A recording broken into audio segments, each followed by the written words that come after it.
Welcome to Successful Living with Bill Napick.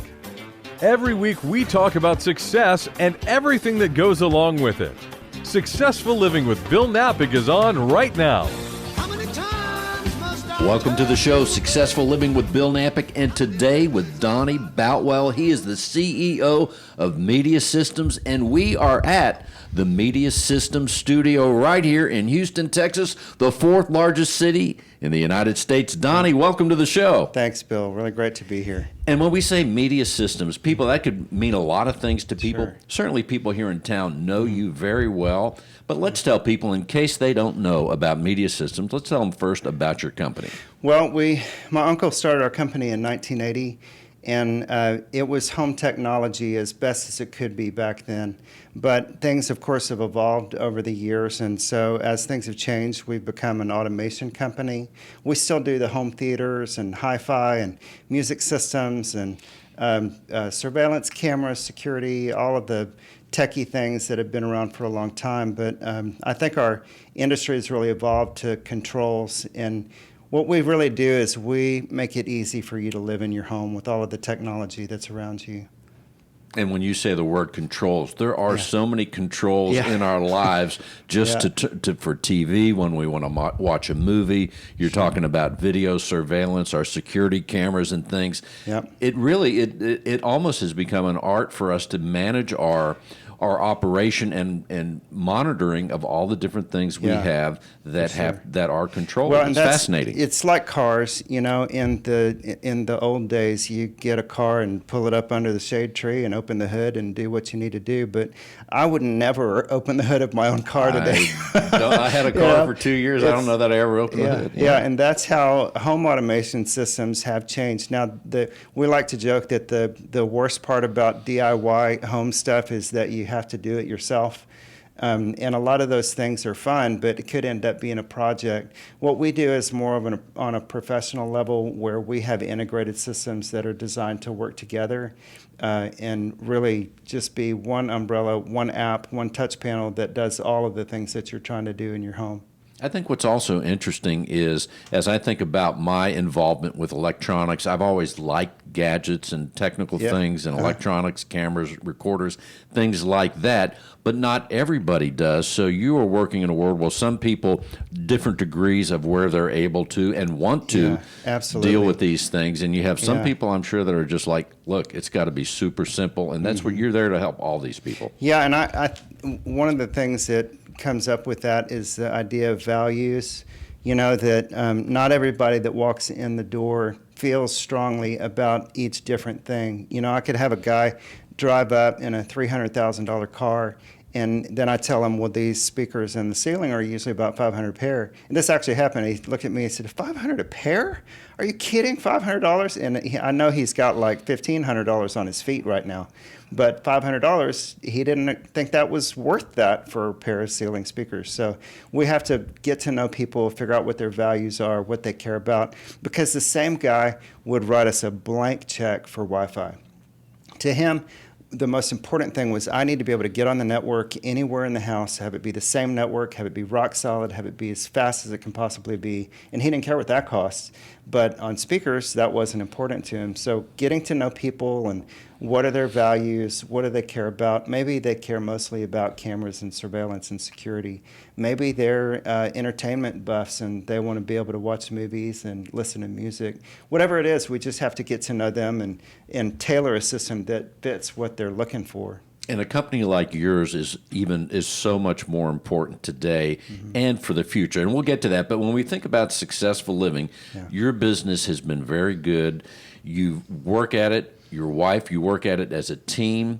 But let's tell people how you even got here, because I think your story is interesting. You have a varied background. You still do a lot of things. So let's tell people how you even got here to begin with. It's been a hard road, and I think if I could encourage anybody about what I've gone through, that, you know, an old guy said to me when I was very young, you need to work like it all depends on you, and then pray like it all depends on him. And that's what we've done, really. And so going back, around year 2000, 2001, I had a background I studied music and I studied broadcast production in college, and I had an opportunity to come on at Second Baptist working in their broadcast studio, and so that was really a good time for me. But it was a dark time too, and I was struggling with myself and who I was and what I was going to do with my life. And I had a friend that called and said, "Do you want to go on the road playing drums for Bebo Norman, who at the time was kind of a big Christian artist guy?" And you grow up playing drums, and your whole life all you want is to live on a bus and tour around, right? Until you do. Until you do. Oh my gosh. It was a combination between the movie Groundhog Day. I don't know if you remember that, Bill Murray, where it's the same day over and over and over and over. And camping, which I hate camping. So and for an hour a day, you get to play the drums. And so after that experience, I realized the road was not for me, and I thought I'd rather be in production. And so I moved to Nashville at the end of that. And I only knew 11 people when I moved to Nashville, and so every new person that I met, And at this point, you're single, right? Yes, Okay. I was single at the time. And every new person that I met in Nashville, I shook their hand and said, "What do you do?" And I said, "Well, I'm a record producer." And I said, "Oh, that's great. Well, who have you worked with?" And I said, "Well, probably not anybody you've heard of, mostly independent artists from Texas, where I come from and all that. But, I'm working right now, so what are you doing?" And within a few months, I was making a living as a record producer. And it was a lot of fun, and it was just not very lucrative. And so I did that for about 8 years. So we get to about 2008, and the economy is beginning to tank, and the disposable income's going away for that group of people. And so I just knew I had to do something else. Jacqueline and I met on the road, and were friends for a couple of years. And we got married in 2005 and started having kids. And then it was, my dream for my life is to be a dad and take care of my children. That's my real dream. Now, I love doing something technical. I love doing something creative, but I had to provide for my family. I had to figure out a way to do that. And in the music business, it was just tough. I mean, we were $100,000 in debt when we decided we had to give that up. And so for me, it was the prodigal son. I called my uncle, and I basically begged him for anything that he was willing to offer me. And he was in Houston, Texas, where we are now. Correct, yeah. And he had started this company in 1980, and I'd grown up around it and seen it develop and evolve over the years, but hadn't worked in it. And I'm telling you, man, it was the prodigal son. It was the lowest guy on the totem pole. And I took that job, which my first day on the job was, why don't you see if you can go help this guy carry something, because he knew I didn't know how to do anything. And he I think he really thought I hadn't worked a day in my life until I worked for him, which was different kind of work. I mean, I feel like I worked very hard at the music business. I worked very hard at something that was never going to really pay off for me. It's such a small percentage of people that are able to make a good living from doing that. And so over the years, I had every job. I was the helper, and then I was the installer, and then I was a lead installer. Then I started to become a system designer, and at one point the guy that was doing programming for lighting left, and so I went to classes and learned how to do that, started programming lights.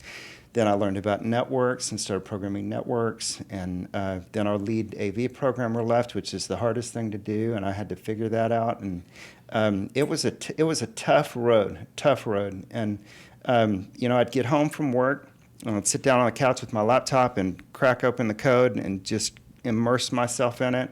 It was 24/7, just trying to learn it and trying to figure it out. And so then that gets us to about 2010 or so. So let me ask you this. When was the first, when you were carrying the boxes, what year was that? Curious. That would have been 2009. Yeah, the beginning. Okay, so you've come a long way, no doubt about it. But the other thing to point out that people may not be thinking about, and that is the things that you have your head around now and the kind of systems that you're implementing, they're very complex. Yeah. Certainly the idea going through walls with wires and hiding wires, right there, that is a certain art and has a level of difficulty and precision. Yeah.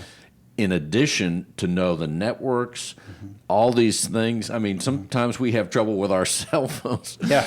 But that's why today people need your services, especially when we talk about the more complex systems. And I mean, just sometimes it's hard just to get a Wi-Fi signal For in sure, our home. yeah, and it has a lot to do with the size of the house.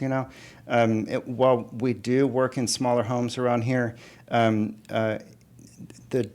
once your house gets to be 4,000 feet or better, you're going to have a hard time getting this equipment to work without the right infrastructure. That's a big part of it. And I also want to tell people too, to give them an idea. You have been in some of the who's homes all around Houston and beyond. A certain kind of clientele. Yeah. Many of them just say, "Make it work. Give us this," and money's not an object. Yeah. But the interesting thing is that you're able to, from a customer service standpoint, satisfy a demanding client, number one, but also be able to provide the technology and then translate it to them, so that when you're gone, when you leave and say, "Oh, here's your security system, your theater, or whatever," that they're able to do it when you leave. Take care of it. And it really takes a team to do that. That's one thing about the way my uncle did this, is that it was a different it was a different industry years ago, and now he was able to be the one-man show where he designed the job, helped install the job, helped do the service and all that. And there were years where the company grew, where he had a lot of people, and years where he didn't have all those people. But he had his fingers in the job all the way to the end and knew every part of it. And I feel like the way that things have changed now, I really can't do that. I've got some incredible people that I've found to join our team that do things that I can't even do today. I hired my mentor, the guy that taught me how to do the programming stuff. So it's a team. So somebody calls with a service call, or they text me and they have an issue. I send that right to Derek, and Derek is our service manager, and he's able to handle that and deal with those people. And he's got a certain level of empathy that is perfect for a service person. He wants those people to be taken care of right now. I've got a project manager, so for new installations, Chris will take those, and he'll take our installers out in the field, Brad and Billy and Robert and Josh, all those guys out in the field, and he'll help administrate that. And Brad, Billy, those guys, they could run the job too. I mean, I've got such amazing talent on our team now that I don't have to do everything, which I couldn't do anyway now at the level that we're at. As John Maxwell says, it takes teamwork to make the dream work. Yeah. And without the right team, it can be a nightmare. That's no right. doubt about that. Also, Yeah. we were talking with Donnie Boutwell. He is the CEO of Media Systems. Yeah. But what you described, many people that have their own business began kind of like you do. This is a family business. That's right, yeah. And I just wonder, right off a random thought here, as I'm thinking about your uncle, when he first gives you the assignment, I wonder if he had an idea that you would end up, you and your wife, taking over the business and running it in a magnificent way, Well, 24/7. If he had an exit strategy, he didn't tell me. So, but when I think that he did, because as I look back, I could see him making sure that I understood how to do each part of the job. And then one day he came in and we were talking in the morning, and he said, "All right, well, y'all are just going to have to figure it out." And he walked out the door. I'm not kidding. That was Exit stage right. That was off it. Into the he sunset. said, "You're going to have to figure it out," and he left. And Jacqueline and I were looking at each other like, "What just happened?" And so then over the next week, we were taking the meetings, and we borrowed a line from the movie Boiler Room, where Ben Affleck says, "Act as if." Act as if you're the didn't see that president of the movie, company. And so we just had to act as if and grow up. And our company at the time, the economy did what it did, and we had gone from being a larger company to being about 5 employees.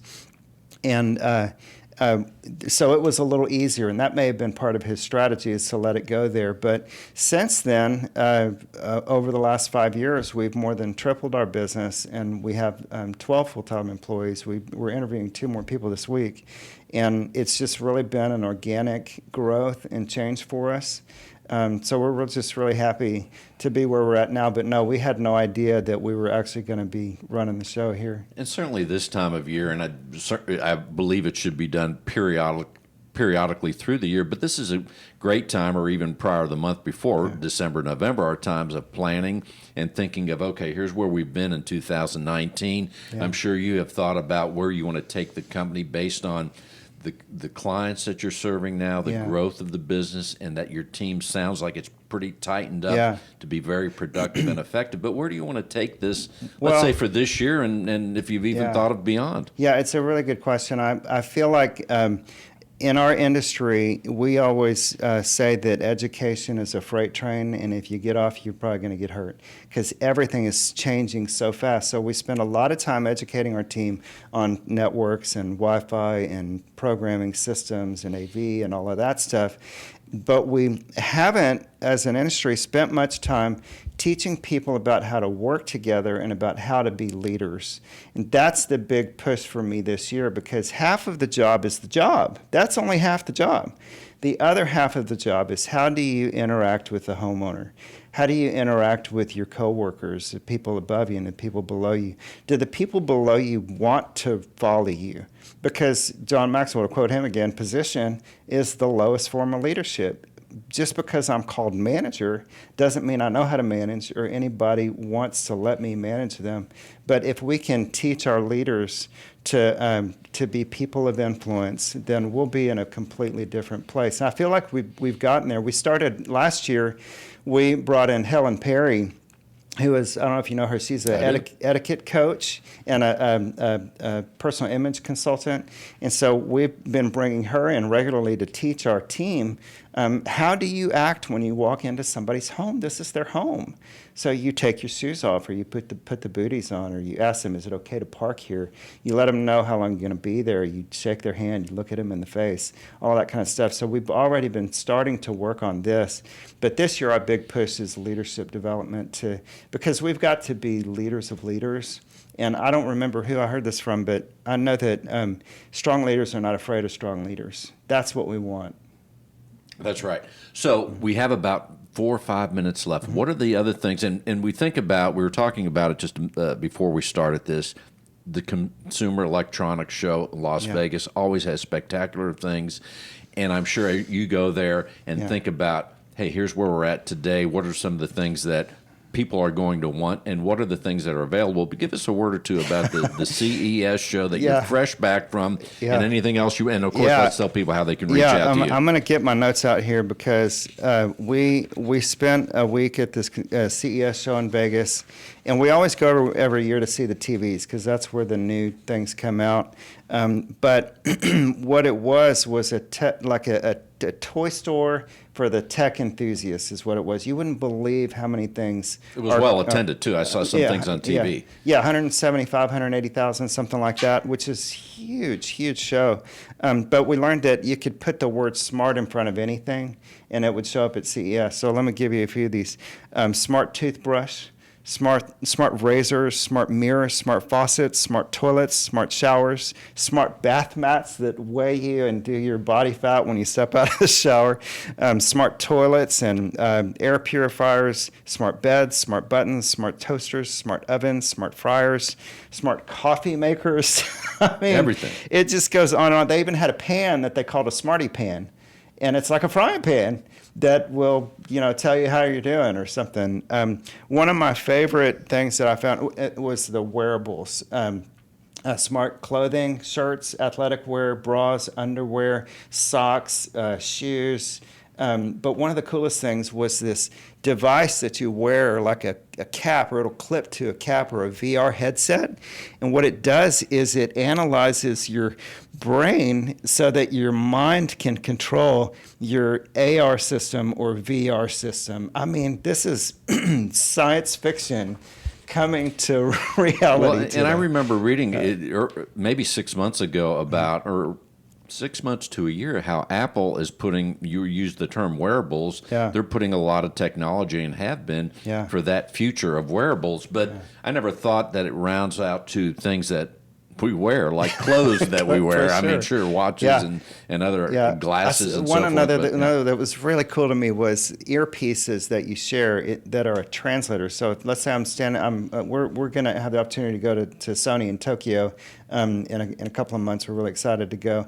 And this device, I could wear one, and somebody over there could wear one, and I could speak English, and they would That's hear right. Japanese. Yes. They could speak Japanese, and I would hear English.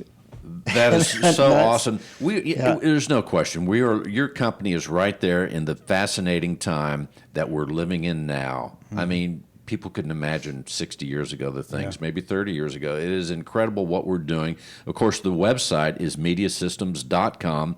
People can remember that very easily, mediasystems.com. In fact, they can go to the website, see some of the things you do, also see the team that you're talking about. That's right. As we embark on this 2020. Yep. So say with the last minute or so, Donnie, what else should people know about Media Systems at mediasystems.com? Well, we're here to help. We're Pet Talk here- Magazine. Yeah. You're We're in in that? Pet Talk this month. We believe that systems in your home should be easy to use, beautifully designed, and unbelievably reliable. That's what we're here to do. And, just about successful living, again, work like it all depends on you, and pray like it all depends on Him. That's it. In fact, I don't know where I'm thinking about your dog right now. I'm thinking about my dogs. For some reason, we're thinking about Pet Talk Magazine. But I don't know what the reference was. Somebody said where they were talking about someone not comprehending something or a group not comprehend. They used the term, it's like dogs watching TV. And I love that, just that whole image. Because you know what? Dogs may look like they're watching TV, but they're a lot smarter sometimes than we give them credit for. There's a lot going on in those dog heads. That's right. That's why I love my dog so much. Yeah. And yours is incredible as well. Yeah. The article is a smart dog in a smart home. That's even better. So tune in to mediasystems.com. Look for Donnie and his beautiful, wonderful wife, Jacqueline, right there in Pet Talk Magazine. Is that a January or February issue? I know sometimes they go. It's the one that's out right now. The one that's out right now, Pet Talk. Yeah. Thank you so much. You've been listening to Successful Living with Bill Napick. And today, our new contributor every month, we're going to be hearing from Donnie and his wife, Jacqueline, coming up, mediasystems.com. Thank you, Donnie, for being on the show. Thanks, and we'll Bill. see you next week.